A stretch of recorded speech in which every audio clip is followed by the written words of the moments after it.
Shalom. Giving all praise to Yahweh, Ba'ashem, Yahweh Shai. Double honors to the apostles, bishops, elders of Great Millstone. And Shalom to you hopefully elect. Alright. Just back through the Spirit once again. Through the Spirit and power of Yahweh Shai. Shai. Spirit got on me to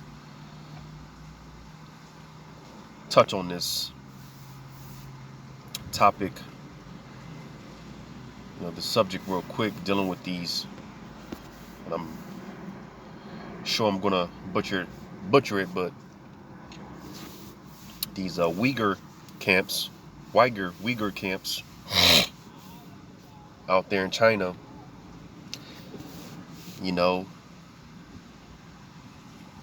because pretty much, again, through the Spirit of Yahweh Shai, we are being built up to, Lord willing, to be able to withstand in that day, which the scriptures called the hour of temptation. All right, which I'm going to get, but before I get that, I'm going to get this real quick.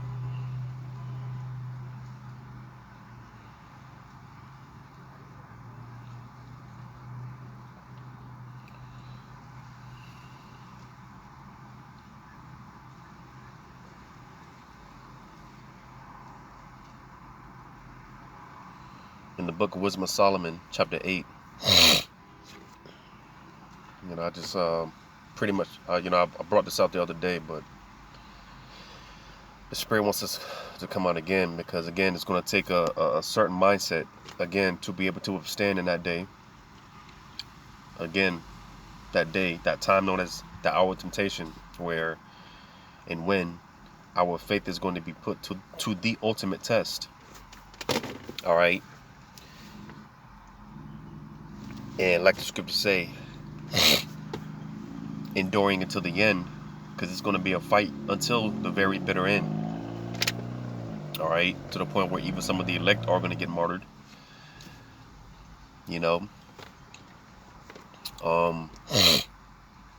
It's about to get tough out here. It's tough as it is, but hey, more and more every day that goes by, we are entering into that straight gate. All right. Tough times are ahead, and again, because it may seem like to you so-called Negroes, Latinos, Native American Indians, that you just can't catch a break for nothing in this world. Well,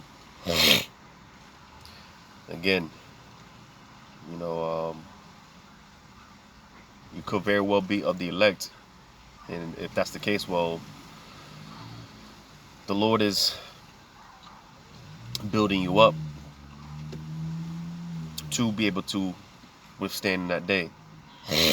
All right, because again, it's going to take a certain level of mental toughness, as some of us are going to be separated from our families. Some of us are going to be by ourselves. Some of us are going to be, well, for that matter, we're all going to be put in uncertain situations, uncertain predicaments. All right. And again, in that day,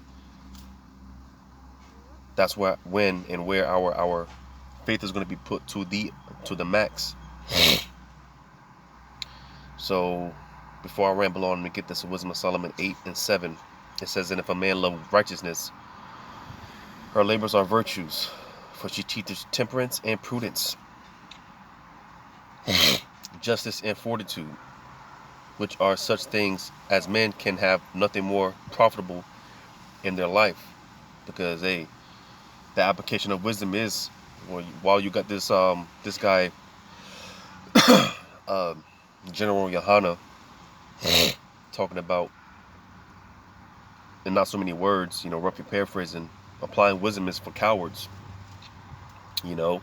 When, hey, the application of wisdom, it will put you in a position to where the Lord, His favor will be bestowed upon you.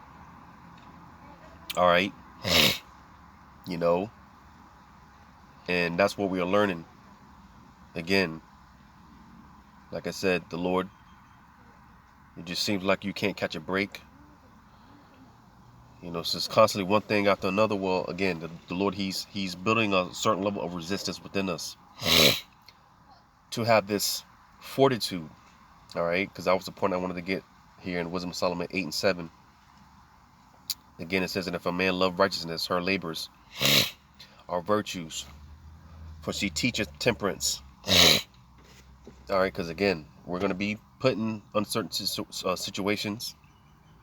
All right, but the scriptures talk about not being hasty in your decision making. You know, to roughly paraphrase, you know, just because something comes up doesn't mean that, you know, you're quick to make rash decisions, or decisions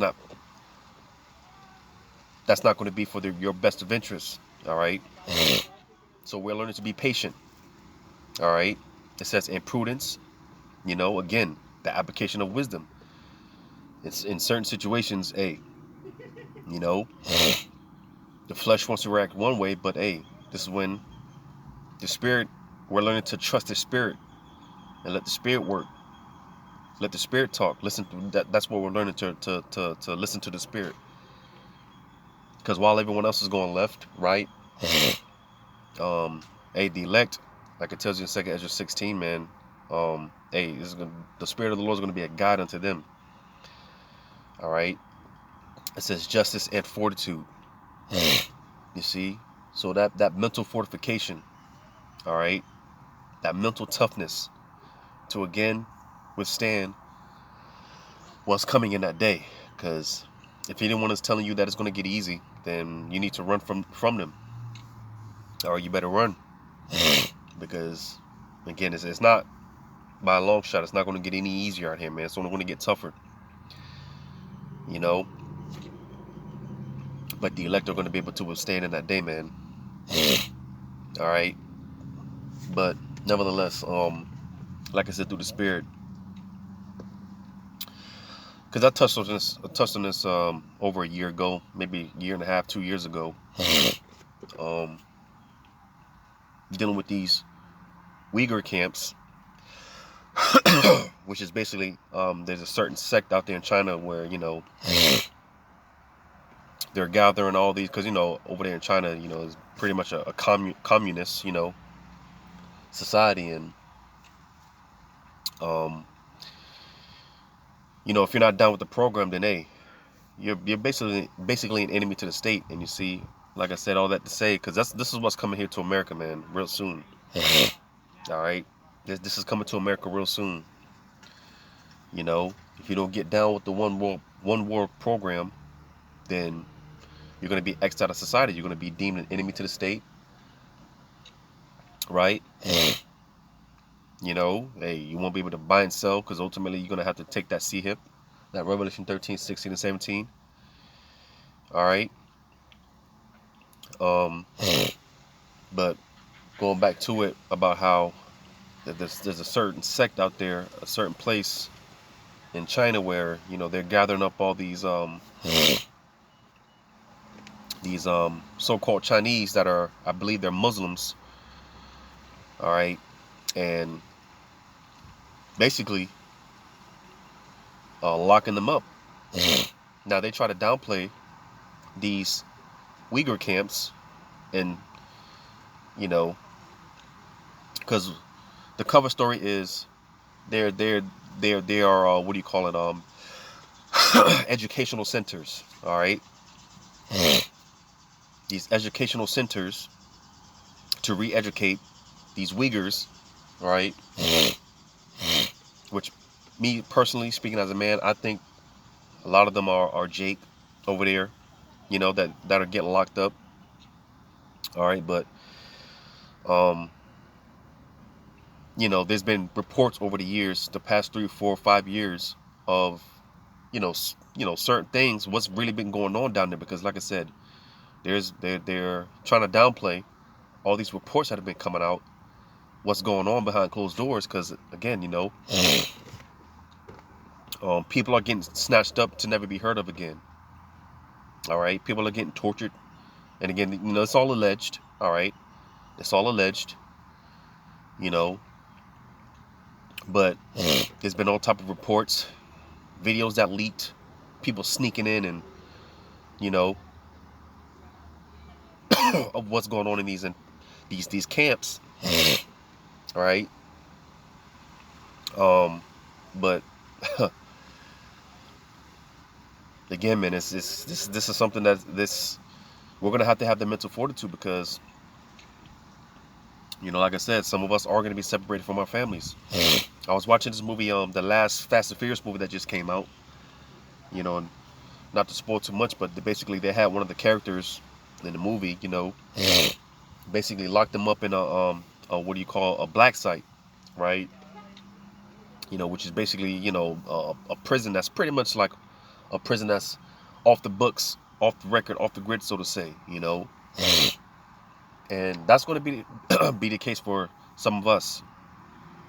All right, that's going to be the case for some of us. Again, separated from families. There's been reports of these so-called Chinese getting taken by the busloads, tied up, masks put on their faces, and there's been reports on how people are getting starved out and, like I said, tortured, raped, all type of accounts of women getting raped, right? A lot of things behind closed doors, man. You see, like I said, family members are getting separated. You got a lot of the so-called Chinese over there. They might have an uncle or a brother or sister, whatever, getting taken into these camps to, like I said, never be heard of again, to never be heard from again. So it's the situation is pretty dire. All right, and I'm gonna go ahead and play this video. This is the because, like I said, this is something that's been going on over the years, and Spirit just had it to where I just started just looking into this situation again. Because, like I said, last time I touched on this, I did a report on it, was roughly a year and a half, 2 years ago. So, with that being said, I'm gonna go ahead and play this video. With Xinjiang, there is still a tension and signs of what this place has been through. Heavy police, regular stops. I sense they're always watching. It is now infamous for its brutal oppression of the Muslim Uyghur minority, and there are questions as to how far that policy is ongoing. It is the camps that characterize the crackdown, places like this. Experts and survivors say it once held Uyghurs, arrested en masse and subject to so-called re-education, but we found it dusty, deserted. It's really an incredible eeriness to this place, and it just is completely abandoned. Signs of what used to be are everywhere, though.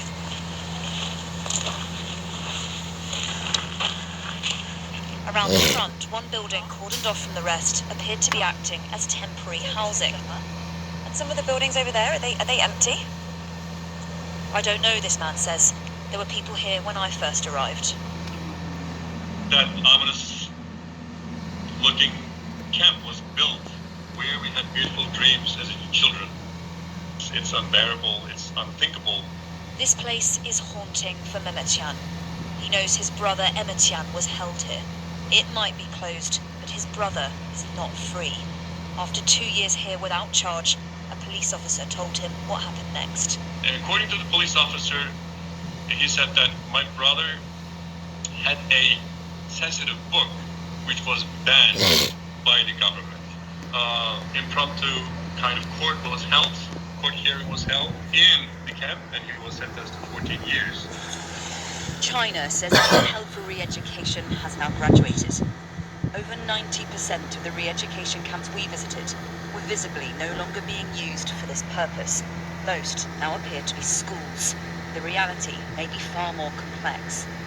In fact, while arrests spiked in 2017 at the height of the crackdown, they remain higher than they were before it started. Prosecutions jumped up too, and there was a huge increase in average sentences, meaning most of those people will still be locked up. If not in the camps, then where?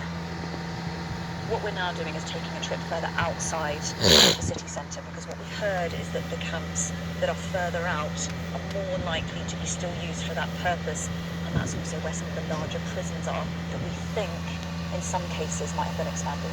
Some, it seems, they did not want us to see. We found all the roads to one large cluster of facilities were blocked.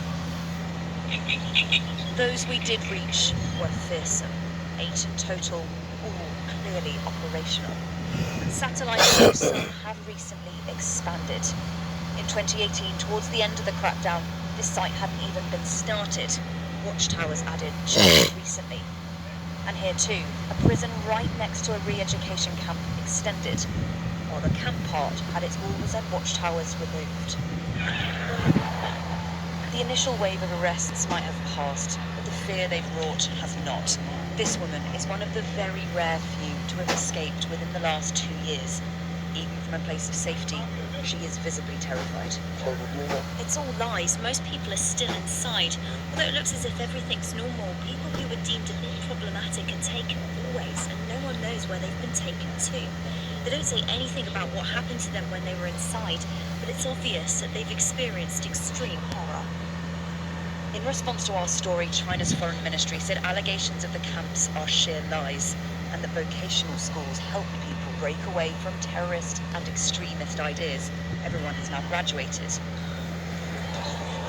The message is that everything is normal here now. The crackdown may be less visible. For many, it still feels very real.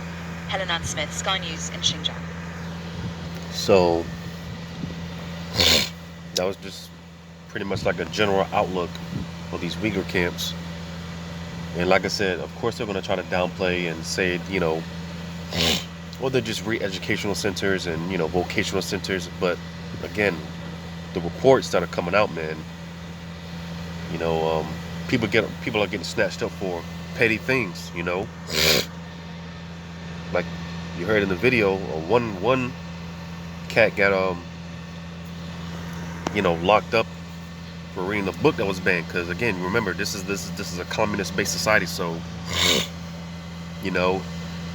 and it's no coincidence. I'm not gonna say no names, but you have one particular devil basically gave praise to what's going on over there in China, and pretty much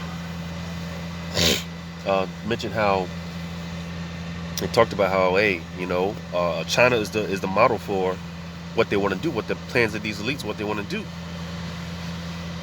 You see, so these are things that we have to be ready for, prepared for. Because again, remember, over there, man, they got the credit-based system, right?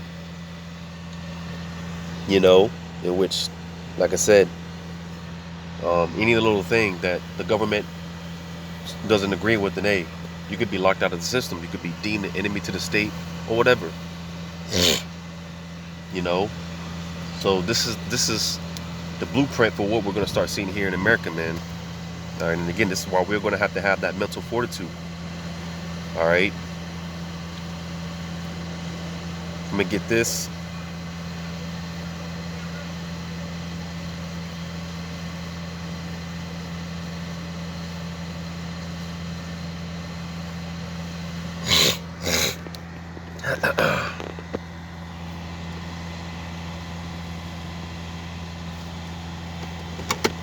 Sega Edge 16.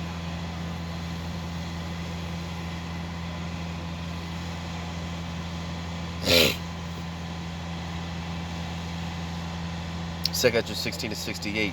For behold, the burning wrath of a great multitude is kindled over you,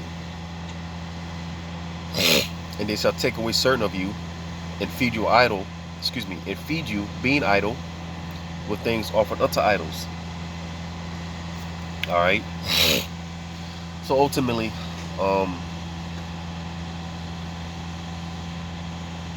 Because like I said, they shall take away certain of you. Again, some of us are going to be taken. Some of our families are going to be taken. We're going to be separated. Some of us are going to be separated from families. Right? You know, and there's going to be all type of abominable things going on in these internment camps. Right? Holding cells, right? Like I said, you know, because there's reports, hey, like I said, people being starved out, you know, for days on end, right? People being chained to their beds, right? You know, it's just, you know, and there's been, again, more on these alleged reports, because, you know, through the starvation and deprivation, and, you know, it eventually it takes a toll on your mind. So going back to how these people, man, they get re-educated. Eventually, you know, a lot of these people, they give in, you know, they succumb because of the shit that's going on behind closed doors, man. You know, these torture tactics, right? And that's why I said, in the grand scheme of things, when this thing is in full-blown effect, hey, you know, Esau's going to go to the greatest extent, the greatest lengths to get people to take this, to take that sea hip. All right, it might come in the form of you watching your rib and your children get tortured, right? You know, for you to take that sea hip. Hey, Esau, you can't put anything past these devils. All right, you can't put anything past these devils, man. You know, but that was the point on that. I'm gonna get this in Revelation chapter 3, verse 10. It says, because thou hast kept the word of my patience. Because again, man, it's going to be a thing of endurance, man. All right, until the very end, and in some cases the bitter end for some brothers, because again, some brothers are going to get beheaded. All right, but whatever the case may be, for brothers, man, Yahweh Shema Shai, he's going to have the spirit on them to be able to endure whatever it is that, you know, they got to go through. That's why when you read on, it says, I will also keep thee from the hour of temptation. All right, because again, this is going to be the time where our faith is going to be put to the ultimate test, the you know, the max. All right, but it said, I also will keep thee. So hey, the Lord is going to protect those of his elect, men. Like I said, it's going to give them the spirit to be able to withstand. All right, whatever it is that brothers got to go through, and sisters, the Lord's going to give them the spirit to be able to endure it. It says, which shall come upon all the world to try them that dwell upon the earth. So every man, woman, and child, there's no rapture before this time of tribulation. All right, every man, woman, and child is going to have to go through this. All right, let me get this in Revelation 2, in verse 10. It says, fear none of those things which thou shalt suffer. Because it's easier said than done, you know. When we think about the possible outcomes, the possibilities, the endless possibilities, because like I said, you can't put anything past Esau. You can't put anything past these devils. They're going to be willing to go to the fullest extent to get everyone to take that sea hip. So you can't put anything past these devils, man. Right? But hey, like I said, it's easier said than done, but don't worry about it, because the Lord, he's going to have our back. Lord won't wear that number. He's going to take care of us. He's going to be with us. It says, behold, the devil shall cast some of you into prison, that ye may be tried. Because again, this is the time where our faith is going to be put to the ultimate test. And the elect, they're going to come out like fine gold, going back to 2 Ezra 16. All right, the elect, they're going to pass this test. In fact, they've already passed this test. All right, they already passed the test. It says, and you shall have tribulation 10 days. And 10, it just goes into complete, because hey, completion. Because you could be in there 2 days, you could be in there in a month, a week, right? But it says, be thou faithful unto death, and I will give thee a crown of life. Now you got to ask yourself, because again, some of the elect are going to get martyred. Some of the elect are going to be taken into these camps, man. Because again, you got to ask yourself, man, if it wasn't going to be, tough, then why did it say be faithful unto death? Because that's going to be the case for some brothers and sisters. They're going to have to endure to the very bitter end. If, like I said, for some it's going to be a bitter end. But, make no mistake about it, all right? To those of you that suffer, to those of us that suffer, hey, there's a crown waiting for us. To those that are beheaded in the name of Yahweh Shema Shai, there's a crown waiting for you, man. Because like I said, man, there's going to be a lot of unexplainable, abominable things going on in those camps. All right, which we are currently seeing, because there's no coincidence to shut down all these stores, shutting all these Walmarts, these plazas, mall plazas, a lot of these abandoned buildings. All right, because hey, man, this hour of temptation is coming. It's right around the corner, man. It's right around the corner. But like I said, just through the Spirit, wanted to touch on this because, hey, it's something that's not really being talked about, but nevertheless, this is coming soon to America, man. This is coming soon to Babylon, sooner than we think. So again, we have to have that mental fortitude, that mental toughness to be able to, hey, lose it all, even our life. So Lord wanted us was edifying. Call Halayim La Yahweh Shema Shai. Double honors to the apostles, bishops, elders of Great Millstone. Shalom to you, hopefully elect.